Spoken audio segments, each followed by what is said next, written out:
Saludos. Hoy vamos a hablar de uno de los grandes personajes de la historia, sin duda alguna, Cristóbal Colón. Cristóbal Colón nace un 31 de octubre de 1451 y muere en Valladolid un 20 de mayo de 1506. Fue un navegante, cartógrafo, almirante, virrey y gobernador general de las Indias Occidentales al servicio de la Corona de Castilla.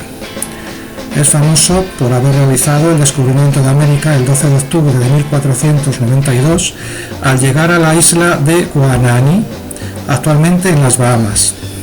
Cristóbal Colón sostenía que podía alcanzarse el lejano Oriente, conocido en la época como las Indias, desde Europa, navegando por el Océano Atlántico hacia el oeste, y que era posible realizar el viaje por mar con posibilidades de éxito.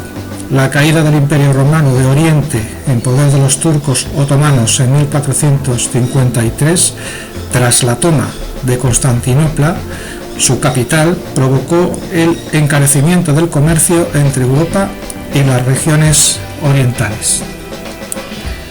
En 1476, viajando rumbo a Inglaterra, la nave de Cristóbal Colón naufragó en una batalla entre mercantes genoveses y el corsario Casenove, también denominado Colón el Viejo. Se salvó a nado y alcanzó las costas del Algarve. Desde allí partió para Lisboa en busca de la ayuda de su hermano Bartolomé y de otros conocidos. Hasta 1485 vivió en Portugal como agente de la Casa Centurione de Madeira y realizó numerosos viajes con destinos variados, incluida Génova, Inglaterra e Irlanda. Posiblemente en este viaje, en el año 1477, llegó a Islandia y escuchó rumores de la existencia de otras tierras hacia el oeste. Parece que también viajó por las rutas que los portugueses frecuentaban en las costas occidentales de África, como Guinea, y seguramente habría estado en las Islas Canarias, lo cual implica que también conocería la Volta de Mina, una ruta que seguían los marineros portugueses cuando regresaban a su país desde el Golfo de Guinea, y con ello los vientos alisios del Océano Atlántico. Entre 1479 y 1480, Cristóbal Colón contrajo matrimonio con doña Felipa Muiz, hija del colonizador de las Islas Madeira, Bartolomeu Perestrelo, probablemente en Lisboa. Una vez casado, vivió en Porto Santo y en Madeira, lo que hace suponer que viajara también a las Azores. Su esposa Felipa era de la clase alta portuguesa y le abrió las puertas para la preparación de su proyecto. Es difícil estimar en qué momento nació el proyecto de Cristóbal Colón de llegar a Zipango, el moderno Japón, y a las tierras del Gran Khan navegando hacia Occidente, pero puede fecharse después de su matrimonio y antes de 1481. Probablemente tuvo conocimientos de los informes del matemático y médico florentino Paolo da Pozzo Toscanelli sobre la posibilidad de llegar a las Indias por el oeste, redactados a instancias del rey Alfonso V de Portugal, interesado en este asunto. Entre 1483 y 1485, Cristóbal Colón ofreció por primera vez su proyecto al rey Juan II de Portugal. Este lo consultó con tres expertos, el obispo Diego Ortiz y los judíos Maese Rodrigo y Maese Vicinho, que dieron una opinión negativa, tras lo cual el monarca rechazó la oferta de Colón. Cristóbal Colón llegó a Castilla entrando por el puerto de Palos hacia finales del año de 1484 o comienzos de 1485. En el vecino monasterio de la Rábida hizo amistad en primera instancia con fray Antonio de Marchena y años más tarde con fray Juan Pérez, a quienes confió sus planes.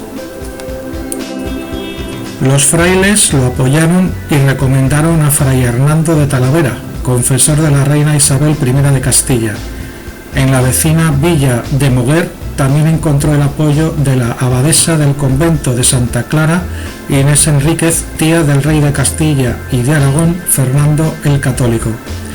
Colón se dirigió a las Cortes, establecida por entonces en Córdoba, y entabló relaciones con importantes personajes del entorno real. Si bien el Real Consejo rechazó su proyecto, consiguió ser recibido en enero de 1486 gracias al valimiento de Hernando de Talavera por la reina Isabel, a quien expuso sus planes. La soberana se interesó por la idea, pero quiso que previamente un consejo de doctos varones, presidido por Talavera, diera un dictamen sobre la viabilidad del proyecto, mientras asignaba a Colón, pobre de recursos, una subvención de la corona. El consejo se reunió primero en Salamanca y después en Córdoba, y varios años más tarde dictaminó que era imposible que fuera verdad lo que decía Colón. La reina llamó entonces a Colón, diciéndole que no descartaba totalmente su plan. Mientras el navegante esperaba, se dedicó a vender mapas y libros para mantenerse económicamente. Conoció en esa época a la cordobesa Beatriz Enríquez de Arana, que vivía con un primo y trabajaba como tejedora. Nunca se casaron, aunque a su muerte Colón le legó su fortuna e hizo que su primer hijo, Diego, la tratara como a su madre verdadera. Tuvieron un hijo, Hernando Colón o Fernando Colón, quien viajó con su padre a América en su cuarto viaje, y años más tarde escribió la historia del almirante don Cristóbal Colón, una biografía de su padre quizás excesivamente elogiosa. En diciembre de 1491, Colón llegó al campamento real de Santa Fe de Granada. Su proyecto fue sometido a una nueva junta convocada por la reina, pero nuevamente se rechazó. Parte importante de la oposición era por las exigencias desmedidas de Colón. En esos momentos intervinieron Luis de Santángel y Diego de Teza, quienes ganaron para su causa al rey Fernando, consiguiendo su apoyo. Luis de Santángel, escribano de Ración, se ofreció a prestar el dinero que le correspondía aportar a la corona, 1.140.000 maravedís. Las negociaciones entre Cristóbal Colón y la corona se realizaron a través del secretario de la Corona de Aragón, Juan de Coloma, y de Fray Juan Pérez en representación de Colón. El resultado de las negociaciones fueron las capitulaciones de Santa Fe el 17 de abril de 1492. En él, Colón obtuvo el título de almirante en todas las tierras que descubriese o ganase en la mar Océana, con carácter hereditario y con el mismo rango que el almirante de Castilla. El título de virrey, también hereditario, y gobernador general en todas las islas o tierras firmes que descubriera o ganara en dichos mares, recibiendo el derecho de proponer ternas para el gobierno de cada una de ellas. El diezmo o el 10% del producto neto de la mercadería comprada, ganada, hallada o trocada dentro de los límites del almirantazgo, quedando un quinto para la corona. La jurisdicción comercial de los pleitos derivados del comercio en la zona de su almirantazgo, según correspondiese a tal oficio. El derecho a contribuir con un octavo de la expedición y participar de las ganancias en esa misma proporción. Cristóbal Colón realizó un total de 4 viajes a lo que hoy se conoce como América. En el primer viaje zarpó del puerto de Palos el 3 de agosto de 1492 y, pasando por las Islas Canarias, donde estuvo desde el 9 de agosto al 6 de septiembre, llegó a las Indias al descubrir las Islas Bahamas el 12 de octubre y posteriormente también las Islas La Española, actual Santo Domingo, y Cuba. Volvió de La Española el 4 de enero, llegando a Lisboa el 4 de marzo y a Palos el 15 de marzo de 1493. En el segundo viaje partió de Cádiz el 25 de septiembre de 1493, saliendo de Hierro el 13 de octubre y llegando a la isla Guadalupe el 4 de noviembre, descubriendo y explorando Puerto Rico y Jamaica, Regresó a Cádiz el 11 de junio de 1496. En el tercer viaje zarpó el 30 de mayo de 1498 desde Sanlúcar de Barrameda, haciendo escala en Cabo Verde, de donde zarpó el 4 de julio y llegó el 31 de julio a la isla Trinidad. Exploró la costa de Venezuela. El 27 de agosto de 1499 llegó Francisco de Bobadilla, quien con poderes de los reyes encarceló en un barco a los 3 hermanos Colón el 15 de septiembre y los envió encadenados a la península a mediados de octubre, llegando a Cádiz el 25 de noviembre de 1500. En el cuarto viaje salió de Sevilla el 3 de abril de 1502 y llegó a la Española el 29 de junio. El 17 de julio desembarcó en la actual Honduras y volvió el 11 de septiembre desde Santo Domingo, llegando el 7 de noviembre a Sanlúcar de Barrameda. El 19 de mayo de 1506, un día antes de su muerte en Valladolid, Cristóbal Colón redactó su testamento ante Pedro de Hinoxedo, escribano de Cámara de los Reyes Católicos. Dejó como testamentarios y cumplidores de su última voluntad a su hijo Diego Colón, a su hermano Bartolomé Colón y a Juan de Porras, tesorero de Vizcaya. En ese documento Colón, que se autotituló almirante, virrey y gobernador de las islas y tierra firme de las Indias descubiertas y por descubrir, estableció lo siguiente: yo constituí a mi caro hijo don Diego por mi heredero de todos mis bienes e oficios que tengo de juro y heredad, de que hice en el mayorazgo y non habiendo el hijo heredero varón, que herede mi hijo don Fernando por la misma guisa, e non habiendo el hijo varón heredero, que herede don Bartolomé mi hermano por la misma guisa, e por la misma guisa, si no tuviere hijo heredero varón, que herede otro mi hermano, que se entienda así de uno a otro el pariente más llegado a mi línea, y esto sea para siempre, e non herede mujer, salvo si non faltase no se fallar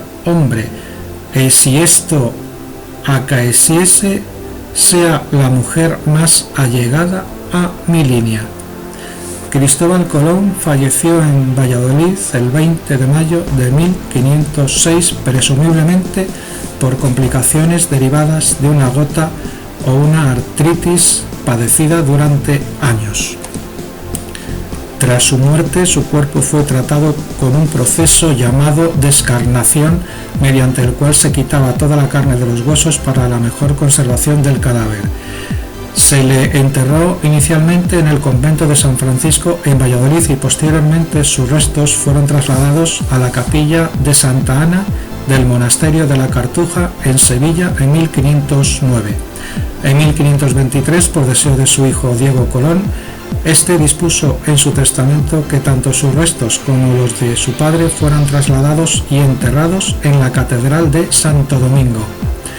Tras la conquista de la isla de Santo Domingo en 1795 por los franceses, se trasladaron a La Habana, y tras la Guerra de Independencia cubana en 1898, sus restos fueron trasladados a bordo del crucero Conde de Venadito hasta Cádiz y desde allí hasta Sevilla por el Aviso Giralda, con destino a la Catedral de Sevilla, donde reposan en un suntuoso catafalco.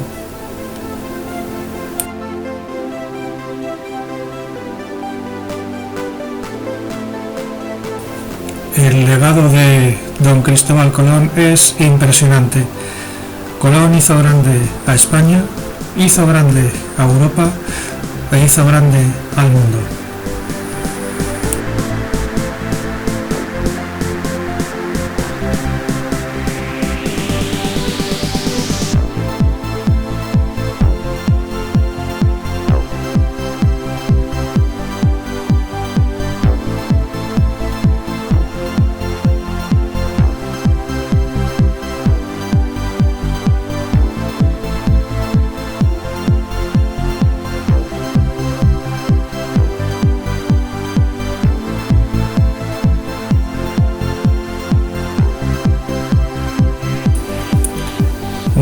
Y hasta aquí este vídeo, esperando que os haya gustado. Nos vemos en el siguiente vídeo, recordando que los vídeos primero los estreno en mi canal de Vimeo y luego los subo a YouTube, ¿vale? Venga, un saludo.